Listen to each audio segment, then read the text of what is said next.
Coba bayangin deh, Anda lagi di sebuah home theater, dan rasanya itu bener-bener kayak masuk ke dalam filmnya. Pernah ngerasain gitu kan? Nah, apa sih rahasianya? Jawabannya jujur aja, mungkin bakal bikin Anda kaget. Ini tuh bukan soal layar yang paling gede atau speaker yang paling mahal. Bukan.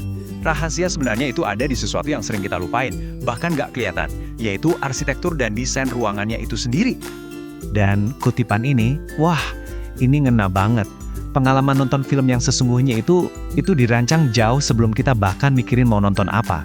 Semuanya berawal dari gimana perasaan kita di dalam ruangan itu, bahkan ya sebelum ada satupun teknologi di dalamnya.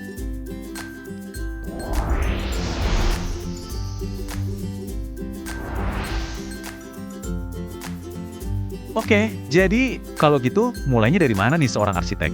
Ternyata bukan dari milik proyektor atau speaker loh, sama sekali bukan. Semuanya itu dimulai dari sketsa pertama. Yuk kita lihat gimana mereka membentuk pengalaman kita, jauh sebelum ada bangunan fisiknya. Nah, yang dimaksud arsitektur interior itu, ini bukan cuma soal milih warna cat atau sofa yang bagus ya, jauh lebih dalam dari itu. Ini tuh seni merancang gimana kita bergerak, dan yang paling penting, merasa di dalam sebuah ruangan. Khusus untuk home theater, tujuannya super spesifik, menciptakan fokus total, kenyamanan maksimal, dan pastinya pengalaman yang benar-benar bikin kita lupa dunia luar. Dan percayalah, semua desain hebat itu mulainya dari sini. Dari konsep yang kelihatannya simpel. Sketsa awal ini sama sekali bukan tentang hal-hal teknis yang rumit, tapi tentang menangkap jiwa ruangannya. Gimana ya rasanya nanti pas kita ada di dalam situ? Tujuannya, bikin sebuah ruangan yang rasanya tuh kayak kuil pribadi kita buat nonton film. Terus, dari sketsa di kertas, gimana caranya ide itu jadi kenyataan? Nah, disinilah prosesnya jadi seru banget. Arsitek itu nggak langsung loncat ke komputer, bikin gambar digital. Nggak, mereka seringkali bikin model fisik dulu. Anggap aja kayak sketsa 3 dimensi. Kenapa? Supaya mereka bisa benar-benar ngerasain ruangannya, nyobain alurnya, sebelum semuanya final dicetak biru dan mulai dibangun.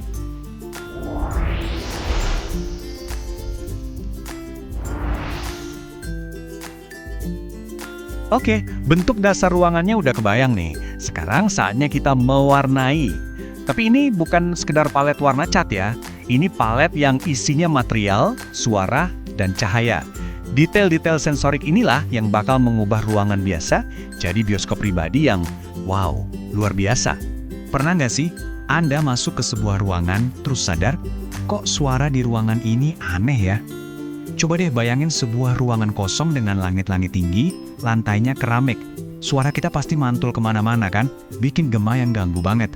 Nah, buat ngobrol aja udah nggak enak, apalagi buat nonton film dengan suara surround yang detail. Ini dia tantangan utama dalam desain akustik. Jadi, solusinya gimana? Sebenarnya, simple tapi jenius banget. Para arsitek ini sengaja pakai material-material yang lunak. Coba bayangin deh, panel dinding yang dilapis kain, karpet tebal, gorden yang berat.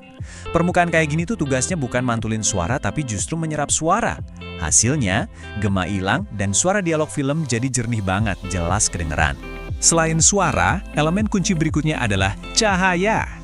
Nah, urusan cahaya ini tugasnya ada 2, dan dua-duanya penting banget. Yang pertama, blokir total semua cahaya dari luar. Kenapa? Biar nggak ada silau sama sekali di layar. Yang kedua, kita harus rancang pencahayaan di dalam ruangannya. Lampu-lampu ini harus bisa diatur buat membangun mood, menonjolkan detail desain, dan pastinya bikin mata kita nyaman pas nonton. Oke, arsitektur dasarnya udah keren, suara dan cahayanya udah diatur. Sekarang, saatnya kita gabungkan semua itu dengan teknologi. Ini dia tahap integrasi, di mana kita menciptakan sebuah teater yang pintar.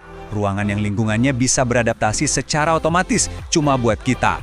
Dan di desain home theater yang paling top, teknologi itu nggak kelihatan kayak barang tambahan yang ditempel gitu aja. Justru semuanya ditanam langsung ke dalam bangunan.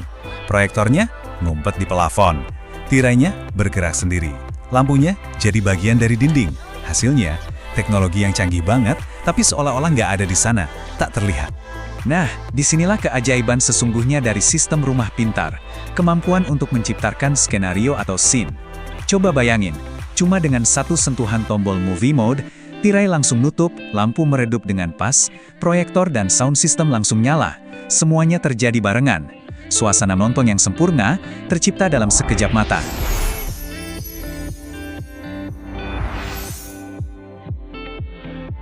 Oke, saya tahu. Ini semua kedengarannya canggih dan mahal banget ya. Tapi gimana caranya kita bisa terapin ini di rumah kita sendiri? Tenang, Anda nggak perlu jadi arsitek kok buat ngelakuin ini. Yuk kita coba bedah beberapa prinsipnya, biar Anda juga bisa mulai mikir kayak seorang profesional. Coba kita lihat perbandingan ini deh. Prinsipnya itu sama persis, cuma caranya aja yang beda. Arsitek mungkin akan bikin lekukan khusus di dinding buat sofa. Kalau kita, gampang, cukup kelompokin aja furnitur kita buat bikin zona nonton yang nyaman. Mereka pasang panel akustik yang harganya selangit. Kalau kita, pakai aja karpet tebal, gorden berat, atau bahkan rak buku yang penuh. Fungsinya sama persis menyerap gema. Jadi intinya apa? Pada akhirnya, nggak peduli deh itu proyek arsitektur miliaran rupiah atau cuma ruang keluarga kita yang ditata ulang. Kunci dari home theater yang hebat itu adalah desain yang disengaja. Ini semua tentang menciptakan sebuah ruang yang memprioritaskan perasaan dan imersi. Mengubah kegiatan nonton film yang biasa jadi sebuah pengalaman yang, nggak akan terlupakan.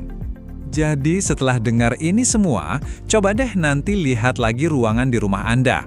Jangan cuma lihat sebagai tumpukan dinding dan furnitur ya, tapi lihatlah potensinya. Coba pikirkan tentang suaranya, cahayanya, dan yang paling penting perasaan yang ingin Anda ciptakan di sana. Terus tanyakan ke diri sendiri, pengalaman seperti apa yang akan saya rancang selanjutnya?